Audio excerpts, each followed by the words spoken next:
whatsoever. Yeah, man, it is awesome. So that's us, that's Mark, and that's me. Mark, first of all, this has been something that's been waiting in the pipeline for a very long time. First of all, thank you so much for taking time. I remember the phone call that I made to you about 2 years ago, and I was saying that I'm going to do this. I was sitting in my psych ed nursery, walking around like a madman. Yes, I remember that day very well. And I said, I'm headed down this path because I believe that there's a calling from God. I don't know what it is. I don't know where it's going to go, but I wake up every morning with the passion and the fire that burns inside. And you were the very first person that I phoned and I mentioned. Well, I told Roxy, but in one year after the other.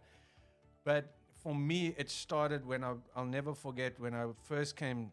I think it was the first week or so that you had taken over from David Locke. Yes. Because David was also. It's funny. We've always got the funniest and most entertaining pastors. Yeah. And that's Ganubi for you. Absolutely. And what got me through the journey where I was going through is how peaceful you were. And I remember saying to Roxy on that day, how does that man be so peaceful? Yeah. And that for me was the spiritual journey, because that's what I was looking for in my life, to say, how do I get that sense of peace? Because that's what I'm longing for. Yeah. And when I saw you, I said, this guy's a keeper. Yeah. So first of all, Mark, thank you so much for taking the time. There's no real script on this. It is literally to get you down. I know from a part, it's actually just to focus on, say, how's Mark? Because I'm sure with what you do, it's all about everyone else. Yes. And it's actually just to have a conversation about fishing, about how you deal with this and that. So fantastic. I also heard, and I can't remember where I heard it from, but were you a bit of a rebel back in the day, or as a youngster? I can't imagine that. No, I really wouldn't classify myself as a rebel. But put it this way, I was on my own path, my own mission in life, which didn't include becoming a pastor or serving God in any meaningful way. I had my own dreams, my own ambitions, my own plans for my life. God was somewhere there in the distance, but he certainly wasn't a priority.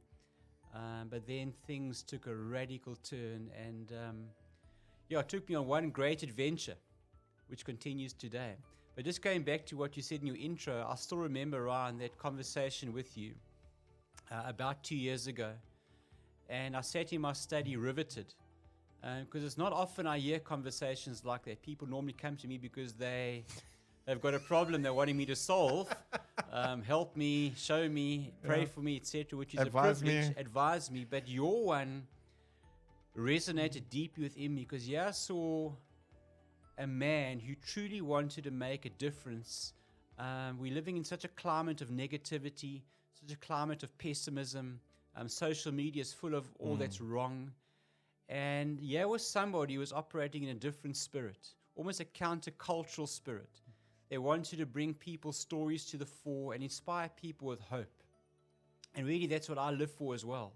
Yeah. And so I think on that level, I resonated deeply with you. And it's been amazing to see how God has taken these podcasts over that period of time and really filled people's hearts and filled people's social media platforms with real messages of hope and inspiration. Yeah. But sure. Look, I wasn't a rebel in the real sense of the word. I certainly didn't have any intention of being where I am today in terms of a pastor. I can tell you that much. You wanted to be a cricketer, didn't you? That is correct. I had my heart set on becoming a professional sportsman. Gordon Graham, I watch your episodes, my brother. Yes, Gords is a really good mate of mine. And I love him to bits. We walked a long road together, Gords and I. And Gordon would know that that was my heart. Yeah. Even today, I love sport. And growing up as a young kid, I represented my province at all the different levels of age group cricket, captained the side on many occasions, and had a real desire to become a professional sportsman. And I used to pray often before I batted.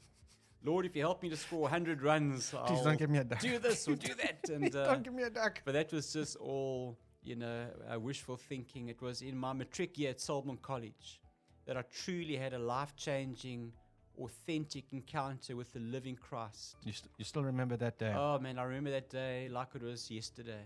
Something real, something radical, something life-defining. And right from that moment, my life was never the same again. Yeah, that's awesome, man. Because for me, one of the things that was difficult for me, especially growing up, is I found religion. First of all, it was like tradition. I always thought that church was for old people. You know, it's like they wake up and they're like, "Oh, we go to church, yeah." And I still see it's evidential as well. But for me, growing up, I found it was like it was forced, especially within the system. Yes. It's almost like there's a time frame and there's a routine on becoming a Christian. And like Christians, it's like becoming a first team cricketer. You've got to do this, you've got to do that. There's a prerequisite. And it was almost like a one fit all. And through my journey, I was like, nah. I didn't really find the oomph of saying, but what value is it going to add to me? Yeah, I think if I look back over the course of my life, I see almost an identical path that you describe amongst many of my peers. And I was on that same path. We went to church routinely on a Sunday with our parents because we respected them and we honored them and we did what was right in those days. We went to church mornings, we went to church evenings sometimes. And we got a good foundation, a good spiritual foundation. But if I look back on my peers over those times, how many of them came through that system, so to speak, and are still following Jesus today, I can count the number on my hand. So the majority, once they came of age, so to speak, they fell away from the system because the system's the system. But what we're talking about here is something deep, something spiritual, something that connects you deeply to the living God, a relationship with Jesus. And somehow, many of us missed that over our years of growing up in the system. But I guess that's what it was in those days.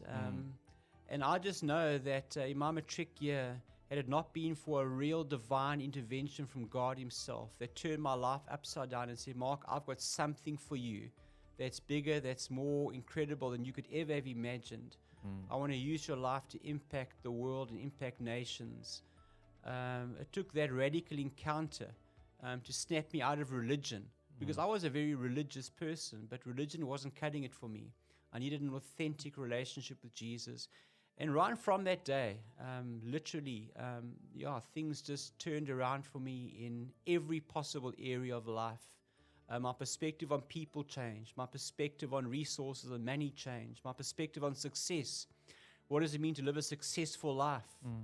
I realized there's one life to live. There are no second chances. This is the one chance God has given me. How can I maximize this life for things that have eternal significance, that will carry on beyond this world? How can I leave a legacy for future generations? And so my whole perspective just shifted from me to others and to God's glory. That's absolutely amazing, and it's crazy because how in today's time are people more focused on the me and the I, and it's all about me?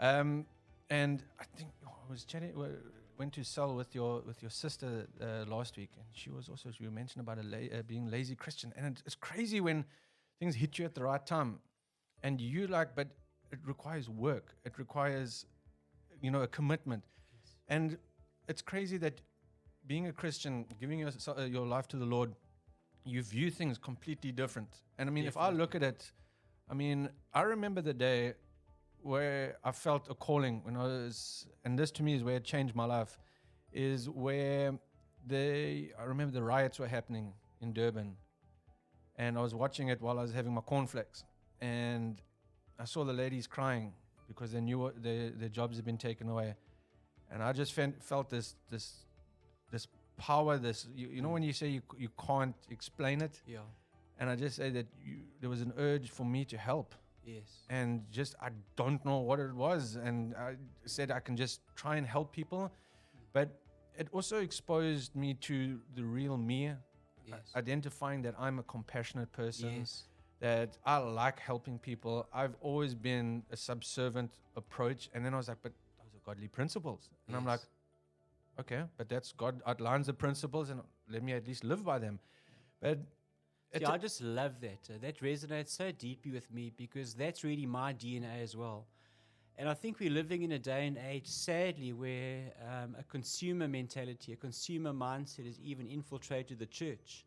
And so people would say, well, what's in it for me? yeah, And really, the call of God upon our lives is to look beyond ourselves, to look beyond our own needs and wants and desires, and to give of ourselves sacrificially for the benefit of others. yeah, And I don't know how this works, but I just know it does. The more I've poured my life into others over the years, the more I've given away of myself sacrificially, the more it seems that God has poured his life into me. It becomes this amazing cycle of receiving from God and giving away. But so I really war as a minister against a mentality of entitlement and consumerism.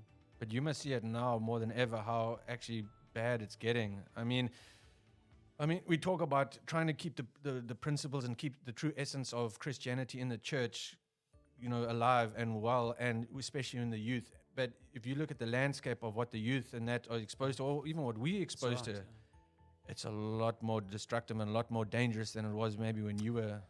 That's right. You look at the social environment in which we're living, the challenges that are coming from different angles. They can intimidate you, or they can inspire you with confidence and faith. And for me, I know that God has called us to be alive at this time in history for a reason.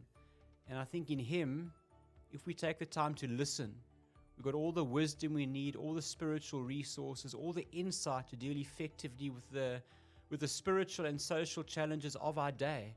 These haven't taken God by surprise, but I think we need to take time to listen, to be still, to hear the voice of God, and then to come from a place of wisdom and rootedness in Him. But for me, I think every generation looking back over history has had its challenges. This is now our time to take over the baton and to say, God, help us to be salt and light in this context, to be good ambassadors for Jesus, not to push people away from you, but to draw people to you because you are the giver, the author of life. Life is found in you. Let's represent you well, even in a very challenging context. Yeah, and for me, it's always just having that faith. That whatever, it's crazy. I always wake up, first thing I do, thank you, Lord, for that I'm waking up. Yes, thank you for the gift of life. The beautiful girl or the woman next to me. That's right. 2 beautiful kids, and you know that there's a third on the way. Wow. Yeah. Awesome, another boy. Fantastic. Yeah. So I think the name Joshua is going to stick. Oh, congratulations. Yeah. But again, it's an absolute blessing. But for me, it's having faith that you're not in control. There was the one saying that really resonates, and it almost becomes, I sketch it on my heart, is to say, I was trying to drive the vehicle and keep God the passenger. Yes. I was trying to determine where we are going. Yes. And telling God, don't worry, I got this. Yes. Where as soon as you let Him become the driver and you the passenger, you look through the window and you absolutely can take in the scene and look at the beauty around it, but also at the end of the day, knowing that He will deliver you to the destination. And that is so beautiful. And that is where I find peace. No, I agree 100%. In fact, my 2 life scriptures, and if any young people, listening to this podcast, I would recommend you get stuck into these scriptures. Matthew 6:33. Jesus says, seek first the kingdom of God and His righteousness. So put Jesus first to the best of your ability in every area of life.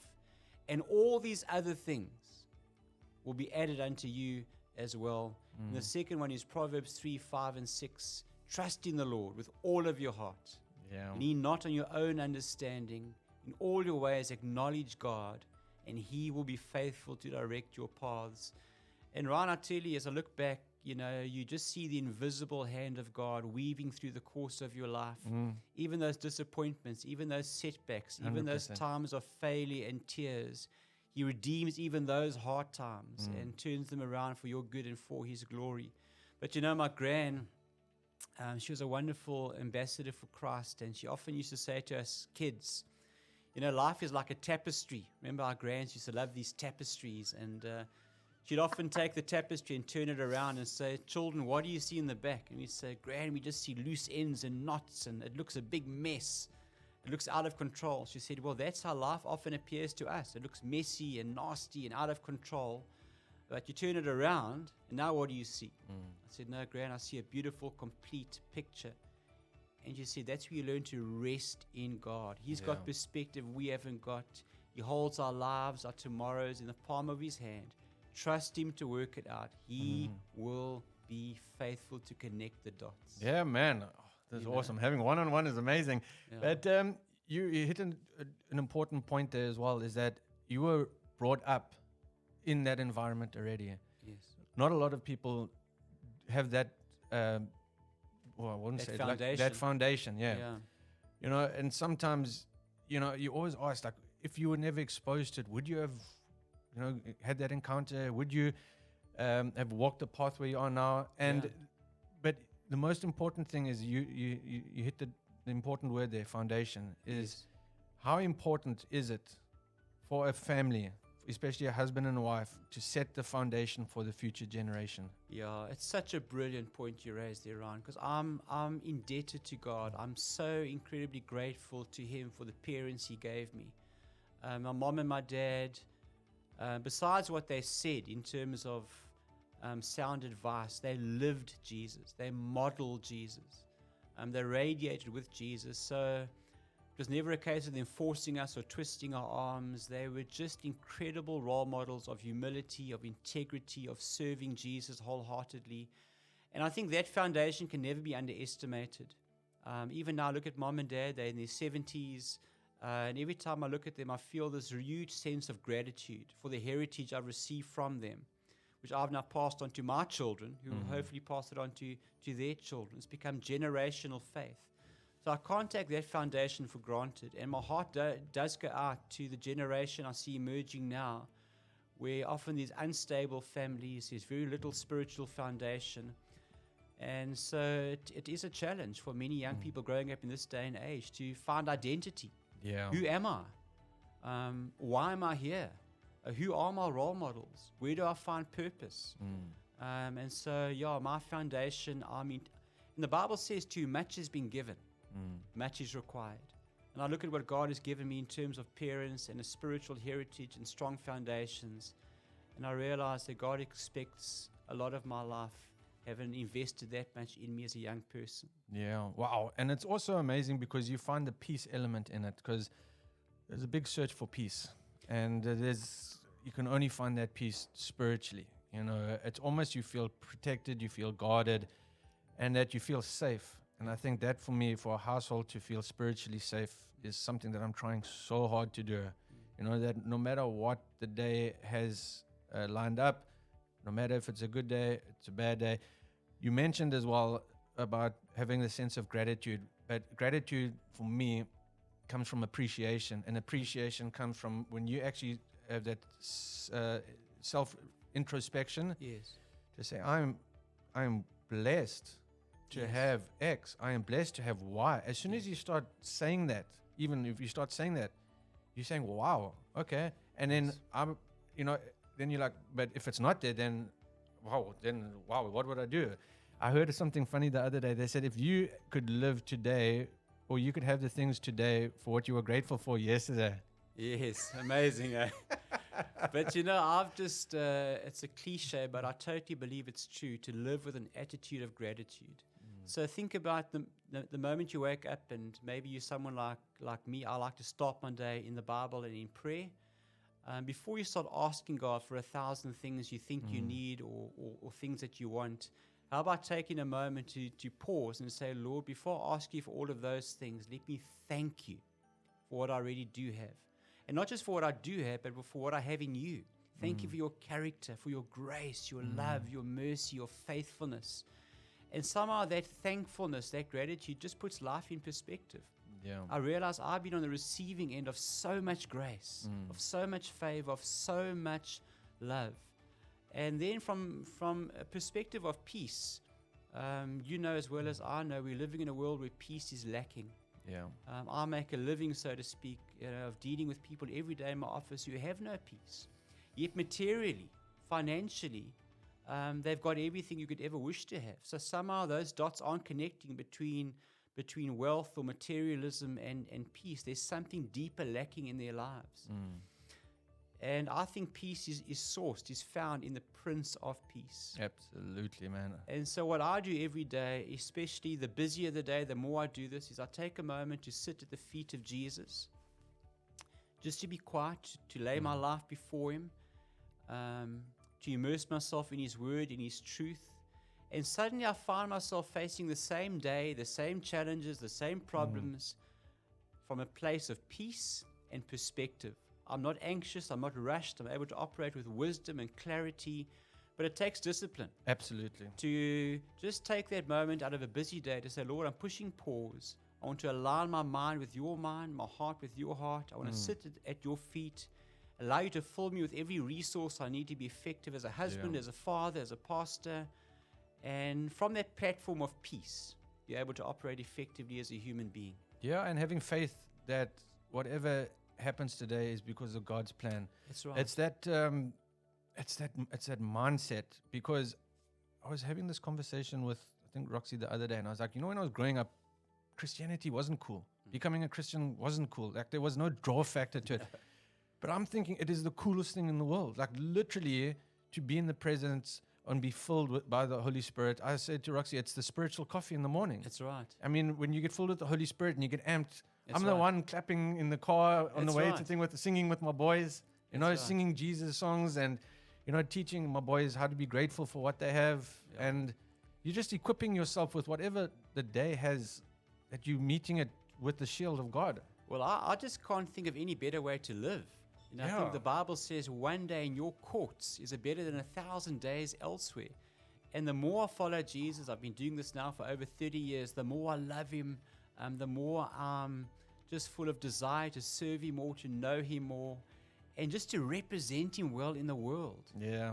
Often people think about Christianity and they've got the wrong perception, they've had the wrong exposure, but to go and represent Jesus well. Yeah. You might be disillusioned with institutionalized religion, you might be disillusioned with church, but you'll never be disillusioned with Jesus. Yeah. He's the friend of sinners. He's the giver of life. He's the Prince of Peace.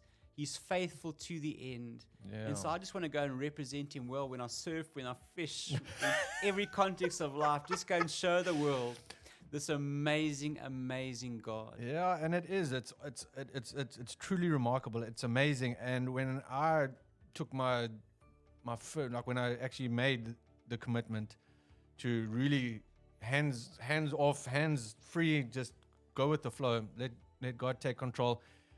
I remember saying to myself that God must work through me. I never want to go and force Christianity on people. Yeah. But what I do want to do is that I want to be a shining example of what God is. That when they look at me, they are like, why? As exactly when I saw you for the first time, you didn't say anything to me, but I saw the presence of God working through you, calling out to me, saying, this is the life that I want for you. And that's exactly what I want in the actions that I do. I want to try and be someone that shows people what kindness is, what compassion is, what self-love is. That's right. And I just want to install that in people. Yeah. And I want people to also just understand that, yes, things are tough. Yes. Things are, there are a million things that are going wrong. But the one thing that can never go wrong is God will never, ever leave you. When I look back at it now and I say that God's grace was there in my darkest times when I abandoned him. Absolutely. He never abandoned me. And I look back at it now and I'm saying he stuck with me. That is so powerful. And, a verse I often like to remind myself of because it's true for my life and I guess true for all of us. The Bible says, even though there are times we are faithless, life just gets the better of us. We just lose the plot. We lose faith, whatever the case might be. Even in those times, he remains faithful to us. And that to me is incredible. But just getting back to your previous point, I've got a motto in life which I try and live by daily. And that is people, not projects. People, not projects. And so I've learned over the years to regard every single human being, no matter what they may believe or what background they may be from. First and foremost, they're an individual created by God in the image of God. They carry intrinsic value. My opinion doesn't make them valuable. They are intrinsically valuable because they carry the stamp of God upon their lives. Yeah. But if you're just a project to somebody, you know, I'm here just to present my message to you, but if you reject it, I'll reject you. There's not enough foundation there for real conversation to happen. So I've just learned in life to love people, to see them through the eyes of Jesus, to present truth to them as best as I can, but to really do everything from a platform of unconditional love. Yeah, this is a human being I'm talking to. Tell me about your life. Who are you? And that's Where are you from? What are some of the issues you've struggled with, you know? And that's hardly, in today's time, it's almost like, what's the catch? Where must I sign? What fee must I pay for you to be kind? Almost in a sense, earn the right to share the gospel. 100%. Who is this person I'm talking to? And it's crazy because when I did a couple of the videos for people, the first thing is, how much is it going to cost? And what's the invoice? And I said, what would you say if I just wanted to bless you? They're like, what? It's like, no, I just literally want to bless you for what you're doing. And it's just my way of, first of all, for giving you some sort of validation, encouragement. And even afterwards, yeah. the So guys, when's like, the ball coming? yeah, listen, I didn't receive anything from you. Like, are you sure? And I'm like, it's true as Bob. No, it's so countercultural. It's so against the grain. You Yeah, know? but it's just also to be a shining light of positivity. And there's no love like God's love. It's that warmth. It's that, and it's like exciting because you're like, well, if this is how I feel now, what's tomorrow? And you know, if I manage to weather the storm, That's right. what else can I weather? And you become conditioned to become a champion in His kingdom. And I'm like, every hard, and you change your way of thinking about things. So if I'm squeezed financially, which is most months, but join the club, man. yeah, one kid at varsity, one kid on the way. It's one of the things when you check your bank statement, when's payday, and then you look and you're like, okay, I'll put the milk back. Yeah, Dad, I want a sweetie. Okay, if you take the sweetie, then you put the chips back. But at least I know we're all in the same boat. Absolutely. And it's just to have that peace, to know that, you know, you can go out and love unconditionally, and because positivity and why wouldn't you want people to be happier? I mean, for me, it was this. When I look at it now, but people are almost shocked by people being kind, but they receive it so nicely, and I'm like, but this is how we should be living our life. Yes.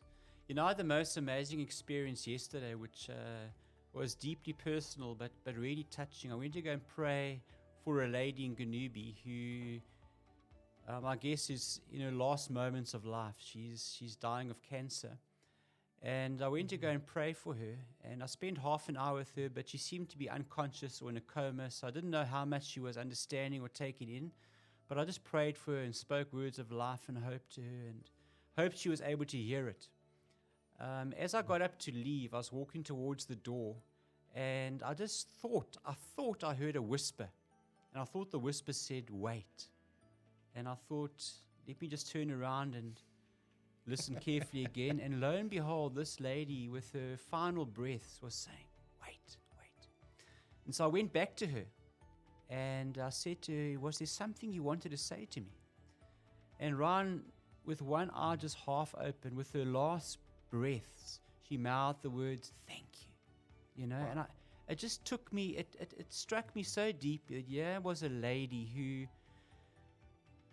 was coming to the end of her life, but she still wanted to say thank you to me for coming and spending some time with her. And I just thought, what a beautiful spirit. Absolutely, man. What a beautiful spirit of looking beyond myself, even towards the end of my life, and saying to somebody, "Thank you for praying for me." And I just thought, I always live with that spirit. Absolutely. Of generosity, of kindness, of otherness. Gratitude. It's just a beautiful way to live. But I mean, also, because being a pastor in that, everyone like looks to you for advice and guidance, but I mean at the same time as well, I mean it must be quite tough as well. I mean, you are emotionally, I can imagine, bombarded with more bad things than good things. You know, like when they definitely like there's very few people that come and sit on my couch to tell me good news.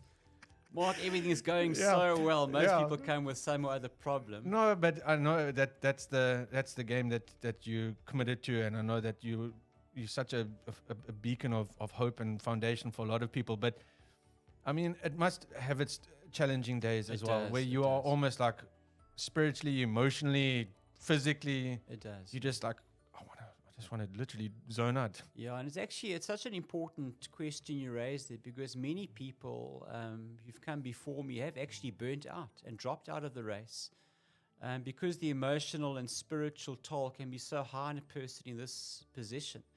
So I've had to learn over the years to feed my soul. I've had to learn to find ways to recharge my tanks emotionally, spiritually, physically, mentally. And so I've actually developed a life, beyond the church. I love my surfing. I love the ocean. I love to fish. I love to spend time with my family. And so I've got to take responsibility for my life.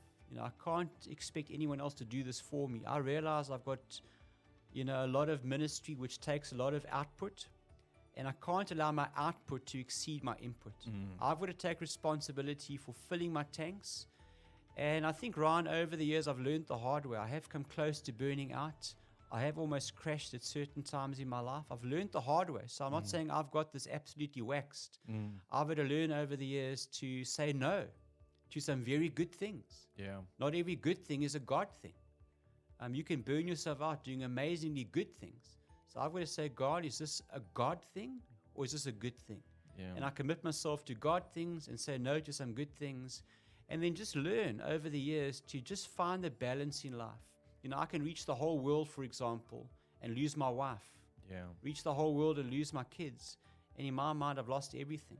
So to make sure I'm not shortchanging Paula and Timothy and Gemma by giving myself to everybody else and never to them. And so your input for them runs dry. They say children spell love, not Love, but Time. Did dad spend quality time with me? And so just for me, creating those memories with Timothy and Gemma, spending time with Paula, that's the greatest investment I can make. And so I just got to make sure that I've got the balance in all these different areas of life in check, Yeah, and it's also for you to be able to debrief with your wife and say, look, like, this is hectic, because I was saying that you deal with a lot of emotional things. You see a lot of pain. A lot of pain. In order for you to really try and connect with people, you've got to kind of open yourself up emotionally. Yeah. And that does take its toll. It does. And I think, you wouldn't be a pastor, I'm guessing, if you didn't feel deeply for people. Yeah. So in a sense, you enter into their pain, be it physical pain, relational pain, emotional pain, spiritual pain. You feel deeply with people, but you can't allow that experience to then cripple you. You've got to find a way when you get home to leave it somewhere and not to take that with you into that space of family and marriage. Yeah. So I've found over the years, with God's help, just a way to store that baggage or pain, for want of a better word, leave it there, and tomorrow I'll pick it up again. But I can't sleep with it. I can't take it with me wherever I go.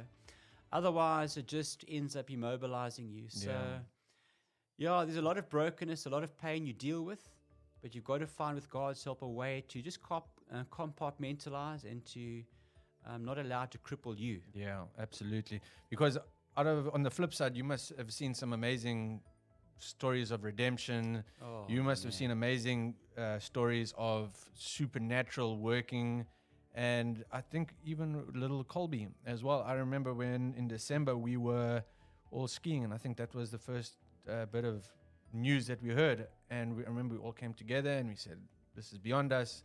Yes. And when you look back at it now and you're like, okay, but she's doing a lot better than that. But you actually didn't realize where it started, to say we prayed about this as a group and we said, Lord, this is a supernatural thing where your miracles can happen. Yes. And you look back at it and he's like, but we prayed for it and it happened. You're like, yes. So cool. Well, I think that's one of the joys as well, just to see the power of God at work in people's lives. I've seen God take the most unlikely people, the most broken people, the most dysfunctional people, the most addicted people to all kinds of substances. I've seen God redeem, restore, reconcile, deliver, heal. I've seen so much freedom come to people's lives. And I just realized that Jesus truly is the hope of the world. Yeah. So I'm not getting you connected to a denomination or to a religion. I'm getting you connected to the giver, the author of life, Jesus Christ. And Ryan, I'm telling you some of the things I've seen God do over the years and continue to do. Just makes everything worthwhile. Absolutely. That's what I was saying, is that that almost supersedes all the pain. Oh, absolutely, you know. And I'm preaching the final message on Sunday from our series in Revelation. And just this incredible hope we have as Christians, that this life is not the end. Yeah. There will be a time when Jesus makes everything new. No more tears, no more pain, no more death, no more cancer. Just all things new. And this incredible message of hope that we have to offer the world, not just for the life to come, but for the life we live right here, right now. Absolutely, man. And the way forward, I'm saying, because one of the biggest things that I like to focus on is like, what's the plan for the youth? How difficult or how challenging is it also to create systems and expose kids in today's time about and get the message through, you know, because as I said, you know, look, I love the children's church that we've got there. It's amazing. And funny enough that both my boys now are so excited to go. Yeah. Where first of all I had to sit with them in the first week or two. But now they love it. But is that something that you and the church and that are kind of also strategizing? Because I mean, in today's time, it's dynamic. Definitely. So one of my main goals as a spiritual leader, at least in Ganubi, is to raise up the next generation. So I spent a lot of time over the years investing in young people, mentoring them, showing them, teaching them, and really just trying to develop their leadership skills, because they've got a massive role to play in the church, not just tomorrow, but today. Yeah. And one of the things I've tried to teach them is to avoid the consumer mentality. I've tried to create platforms for them to learn to serve Jesus, to give themselves away, to sacrifice, to count the cost. But I'm excited, at least in our context in Ganubi, we are seeing from the young boys and girls, primary school age, coming through high school, and even into varsity, we're seeing a generation emerging in Ganubi that I think are going to do things that us oldies could never have done. I think they've got a level of faith, a level of passion, a level of desire to serve God and to impact this world that really is inspirational. Yeah. So for me, I love the young people. I want to invest heavily in them. And I want to encourage our golden oldies. You know, you've got so much life experience, so much wisdom. You've done so many things that the younger generation haven't done. These may be your most valuable years to mentor and to impart all that wisdom to them. Yeah. So it's all generations working together for the glory of God. It's a beautiful, beautiful way to look at it. Yeah, and it's to also be be a servant, be a disciple, that you can go into any dark place, any community, and you can become the seed there. Definitely. Because you think about it, that you go to the church and everyone's, oh, cool, and we spiritually rejuvenated, but as soon as we go out, we're like, okay, where's Mark? Exactly. No. We've got to equip you to go and be an effective ambassador in every arena of life. Education, medicine, business, wherever God has placed you, that's your area. What you don't want to do is to become a holy huddle where we're so isolated from mainstream society. We sing our songs and pray our prayers and preach our sermons, totally disconnected from the real world, you know. Yeah. So my policy is real faith. Will take you out into the real world and connect you to real people and enable you to make a real difference in their lives. So church for me is important, but it's not the main thing. Yeah. We're equipping you for the main thing, which is to go and be effective in mainstream society. So in many ways, Sunday is like the training ground. Yeah. We're prepping you, we're training you, we're equipping you to go and represent Jesus well in the different arenas of life. Yeah. And how challenging has a spiritual leader been over the last 5 to 10 years, especially with the boom of social media, with technology, as opposed to maybe the early 2000s? Yeah, it's been a massive shift. And again, you could see it positively or negatively. Some of the negatives would be people who have now got voices who maybe shouldn't have voices, and are leading people down rabbit holes, etc., getting people distracted and sidetracked. But on the positive side, media has created such platforms for the gospel. Oh, like what we're doing now. What we're doing now is an incredible opportunity. Who knows how many people will listen to this podcast and be inspired? Yeah, I just wanted a one-on-one with you finally. Yeah, I mean, but even as a simple tool like Facebook, I just use Facebook on a weekly basis to inspire hope. Yeah. And the response from that has been incredible. So, yes, media can perhaps be viewed as a negative. For me, I see it through the lens of faith. And so I say, God, thank you for this incredible platform that you can use to impact the nations of the world, And the last thing I want to chat about is probably one of the most important as well, is that apart from your relationship with God at home, how fundamental has Paula's support been in your journey? Ryan, that can never be underestimated. To be married to someone And who by the way, we're giving, Mark's getting brownie points now. no, to be married to somebody who loves Jesus with their whole entire being is just the most incredible privilege. Someone who can pray with me, pray for me. Someone who's walked with God, I trust implicitly. Someone who's traveled to the ends of the earth, literally with me to serve Jesus. She's my treasure. Yeah. She is my rock, and a beautiful mother to our children, and just a real humble servant of God, authentically in love with Jesus. There's no counterfeit in Paula's life. There's no putting on a show. There's no 8 to 5. There's no look at me. She's just in love with Jesus, and that love flows in her and flows through her, and I'm privileged to be married to her. Wow. Yeah. I need to just write a couple of those down as well. But it's refreshing. These are the conversations that I love having. It was so nice to finally get you in the studio. I really enjoyed it, right? Yeah, Thanks so much. It's also for me just to surround myself with, people that push me the extra mile. And as I've said from the beginning, you've always been a role model for me, not only as a pastor, but as a spiritual leader and a man that walks that spiritual journey. That to me is something that I've been looking for a very long time in my life. And when I found it, I was like, where was Mark when I was growing up? But you've been a perfect example of obedience, discipline. And funny enough, that you are one of the pastors that has got a bit of a sense of humor. Yeah, definitely. I mean, I really, a pastor that laughs at his own jokes. I mean, that also, humor and in church there is also a scarcity, but yeah, no, trust me, I've got no shortage of humor, my friend. But it goes down to that you're authentic, you're real, and that to me I think is what the world needs. Is that needs that unconditional love, but it also just needs that we accept and we love you for who you are, just as God would do. So Mark, thank you so much from the bottom of my heart. I know that we will definitely have a catch up again. Definitely. But it's only been 2 years, so hopefully we won't have to wait the next 2 No, years. absolutely. And may God use this platform, even this conversation, to just inspire and encourage many, many people who listen to it. Absolutely. So again, ladies and gentlemen, that is Marc Morrell. He's been an awesome role model for me. He's been a shining light in my darkest moments. He's been one that's encouraged me, and it's just what I want to do to the community, to everyone out there, is only a fraction of what Mark means to me. So, guys, if you aren't spiritually awakened by this conversation, then we'll do one sooner or later again. Definitely. So, again, Mark, thank you so much. Thank you, Ryan. Guys, we'll see you soon. Stay tuned, and we'll catch you on the flip side.